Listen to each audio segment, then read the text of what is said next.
Today I'd like to tell you about the heads-up display for watching and collecting key real-time graphic statistics in your applications and games. Let's take a look at the Metal Performance HUD. When enabled, it will appear as an overlay in the upper right-hand corner of your application. Its purpose is to help you and your testers easily spot potential performance problems and to log some basic information for later analysis. The HUD is a complement to, and not a replacement for, your existing debugging and performance analysis tools. One that helps you get useful information from quality assurance teams and customers with just screenshots and logs, helping you more quickly reproduce, analyze, and fix hard-to-reproduce performance problems and graphics glitches. Let's take a look at what data the HUD shows and can collect. The top line of the HUD shows you information about the GPU and the display, the device being used, the resolution being targeted, and the scaling state of the display. The HUD shows you whether you are in the direct or composited path of the display. The direct path has the least buffering and the fewest number of refresh intervals between when you present your drawable and when it appears on the screen. When you are composited, there may be some additional buffering and display latency due to system UI elements or your own additional layers overlapping the screen. You are also going to see the maximum refresh rate of the physical display being used. For variable refresh rate displays, you will also see the minimum refresh rate of the display, so you'll see the possible refresh rate ranges that are available. Next, the first column of the real-time data shows the instantaneous frame rate in hertz, or frames per second. Then the pre-time, or the time between your presents, also known as the frame time, or frame interval, in milliseconds. And finally, the amount of GPU work that was completed in the frame interval, also measured in milliseconds. The second column shows you a bit more information about the lowest values of frame rate, frame interval, and GPU time spent in the frame over the last 1.5 seconds. The HUD highlights in red when this low value has deviated significantly from the average.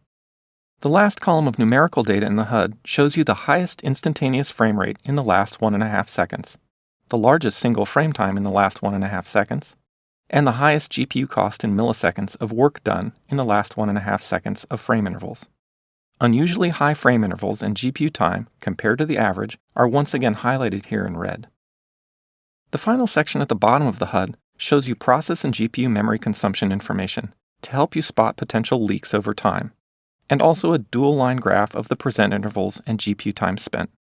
The purpose of this information is to help you and your testers spot transient frame drops which you might otherwise miss, and to help you isolate your deeper testing, debugging, and performance tuning using more advanced Xcode and instruments tools.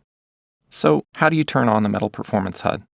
Well, you might be surprised to learn that there are a lot of different ways to do it, because we know there are a lot of ways developers want to interact with and automate this form of data collection.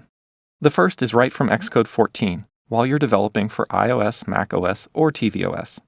In your Run Scheme, under the Diagnostics tab, you'll see the option to turn the HUD on by choosing Show Graphics Overview, and to enable logging data to the system log by choosing Log Graphics Overview.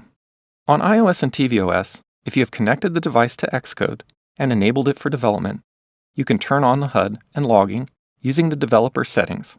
Just go to Settings, Developer Settings, scroll down and enable the HUD and optionally logging. On iOS and tvOS, the HUD will only show up and perform logging for your own applications. That is, applications you have installed via Xcode or using TestFlight. On macOS, you can enable the HUD outside of Xcode through environment variables.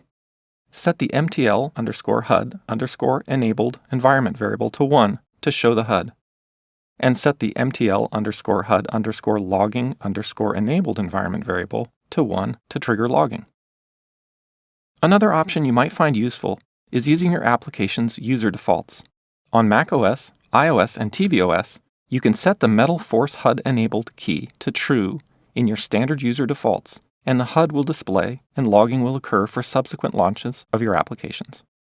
On macOS, you can set a global value to have the HUD show for all Metal-based applications. Finally, you can add the Metal HUD enabled key to your info plist to always enable the HUD. Now, if the HUD is enabled, you can use the CA Metal Layer Developer HUD Properties Dictionary to show and hide the HUD and to enable and disable logging. Setting the Mode key to default will show the HUD.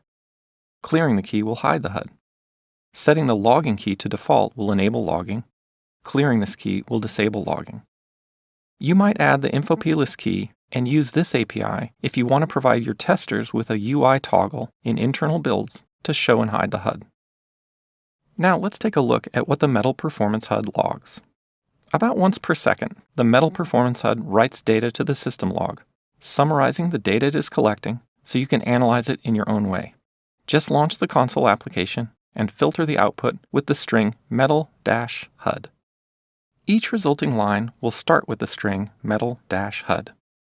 Next comes the first frame number, then the number of estimated frame misses. In this case, none were missed. Next, the process memory usage. Here it's 56.05 megabytes. After that are each frame's present interval and GPU time in milliseconds.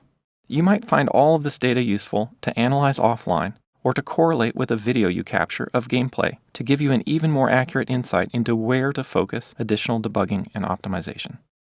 I hope you enjoyed learning about the Metal Performance HUD today. Use the HUD to visualize your game's performance.